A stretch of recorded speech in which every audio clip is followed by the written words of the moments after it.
Hope you're all still awake. Late Night Mega here. And this time I do realize that I'm on expert mode right away. Now we're going to take on the stage with Hedgeshock because, well, we're right here. The order we do these next couple stages, it doesn't really matter, I guess. I was just thinking I might want Hedgeshock for the first section of the biolab, where we could potentially go underneath. But we would need Hedgeshock in order to do that.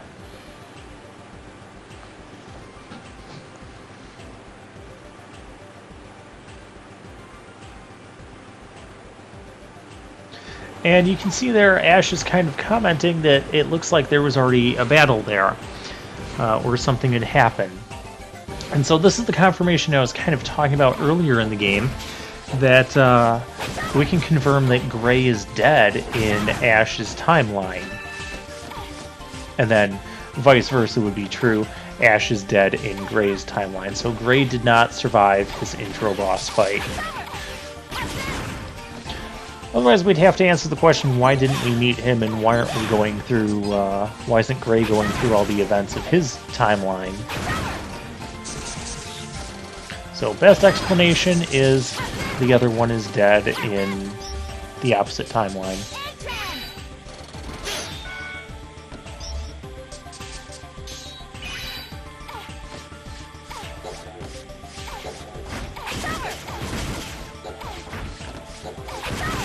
Wow, I'm surprised that bouncy, blue bouncy ball of Nightmare Evil didn't hit us.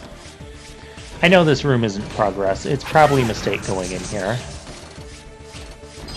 And I know I probably don't need any of that stuff.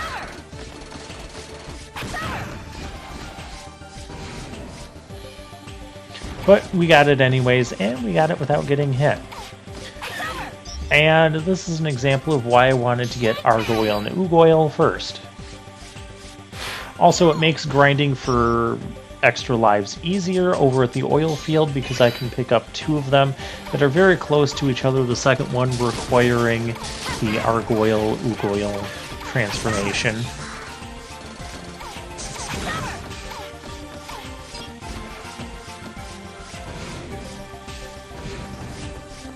And here we have these capsules. We'll find out that they're Prometheus and Pandora's again. Open capsules.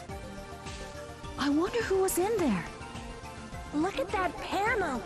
There's a message.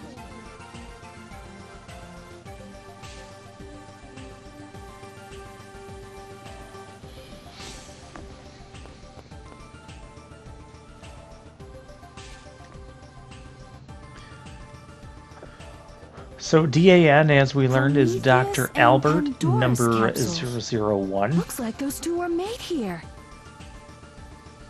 Maybe they're what the data meant by Reploid siblings. I bet the first two Mega Men Albert made were Prometheus and Pandora. That is correct. There's no doubt about it.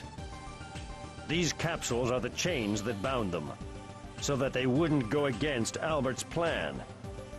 Chains? The counter on the panel is probably Prometheus's life. It's set pretty short. They're made so that they'll die if they don't go back into the capsules for maintenance at regular intervals. In order to stay maintained, they have to do what Albert says. It looks like this building goes further in. There may be something left. Keep looking. And, you know, it was my understanding that this takes place just 1 to 2 centuries after the Zero saga. And the Sage Trinity sounds like it's been set up for longer than that. Oh, I didn't fully realize that was a ledge we could stand on. That was convenient. Again, general strategy for expert mode, just take things like one screen, one enemy at a time, And things tend to go pretty smoothly. I probably should have split that. Oh well.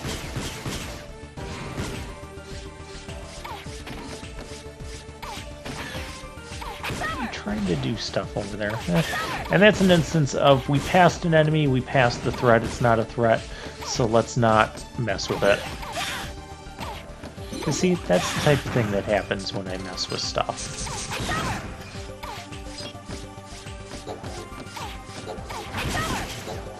Oh, I need to not...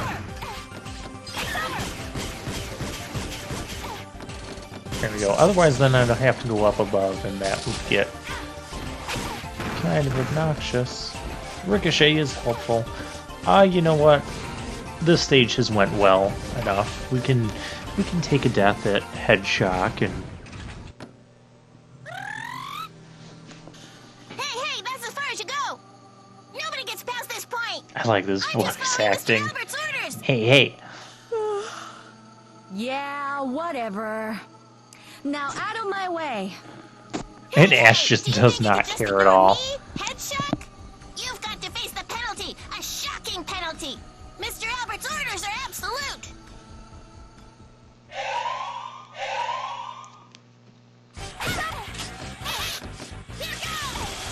Alright, now Hedgeshock tends to bounce around more when he does the, when he does that, the spinning. That's right! I'm a faithful servant of Mr. Albert! I also recommend not going down to the bottom level. It tends to not end well, especially when he's spinning all over the place. I love that sound. It almost sounds like it should be a Pokemon.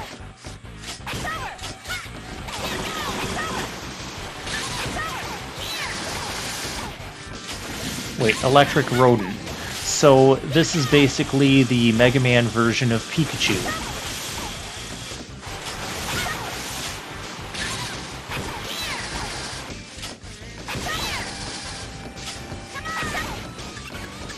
Yeah, so when you go down to that lower level and you'll see he sends out more rats than before. I think that was more.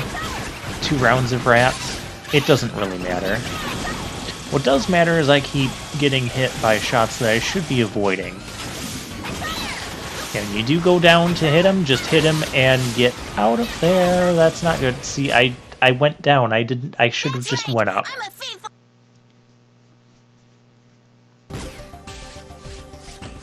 Come on, I was just saying how well this playthrough, this expert mode playthrough has been going lately. This is about how my expert mode playthroughs generally go when I was like super comfortable with them and everything, and I wasn't expecting to be able to get to the level that we have. You're not supposed to be running into me.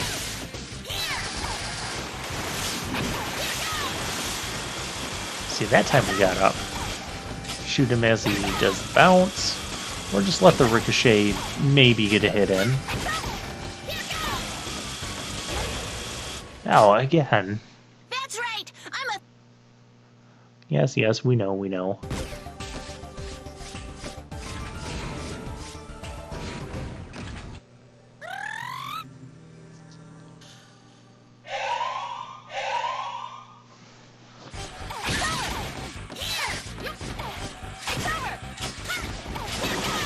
Okay, this time should be fine here. Now the problem I'm having here is he's letting loose the big electric spark balls and then doing the forward shot,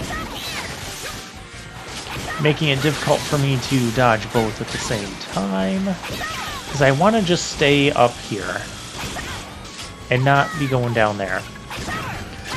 So yeah, for the rats, just keep blasting them.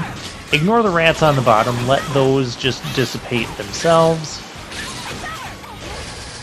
And there I kind of jumped, because I was expecting him to do the small shots again. Why am I doing so awful against Hedgeshock? This is supposed to be one of the easier bosses. I'm also refusing to use my sub-tank on this guy, because because I need to beat him without a sub-tank, especially when we get to the rematches. There are some sub-tank strategies we can use in the rematches. I'll be going over those when we get to there, because we know that's going to be a long episode.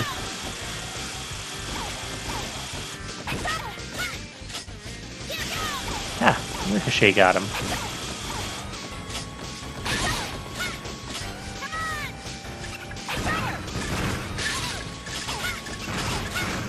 Yeah, don't even bother with any of the mice on the bottom.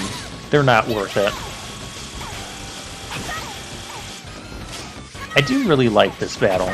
You've got the very different room layout with platforms and that. It's very high-paced, fast action.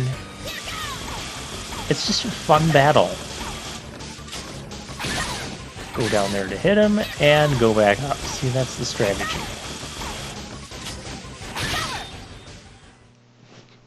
And that time we beat him without getting hit. That kind of strength is cheating. It's just like Mr. Albert's strength. Ah!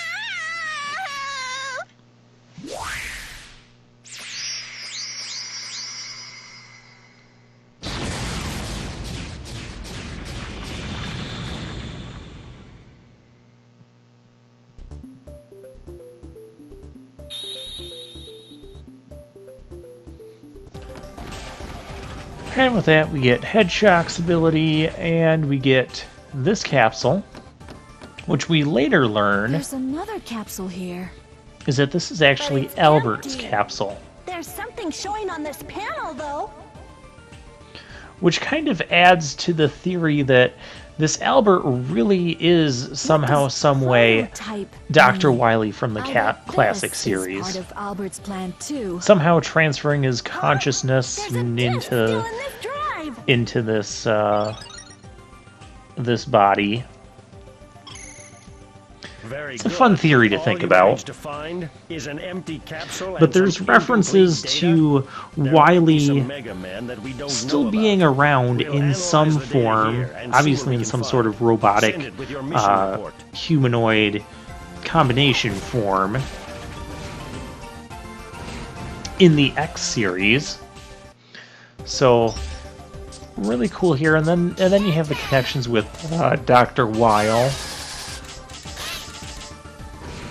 So cool thing to think about. I do wish, however, the game would just actually confirm this, or give like some more solid connections instead of just loose connections for people to theorize about. I'd like to know the actual things, like was that actually going on? Well, we do know to one degree where it was actually going on in Mega Man X5 when Sigma said that he had a scientist help him build his Gamma body, his final form, who also created Zero. I think those were both mentioned roughly at the same time by him. Anyways, with that, now all we have to do is take on Bifrost. So I'll drop a save, and I'll see you guys next time.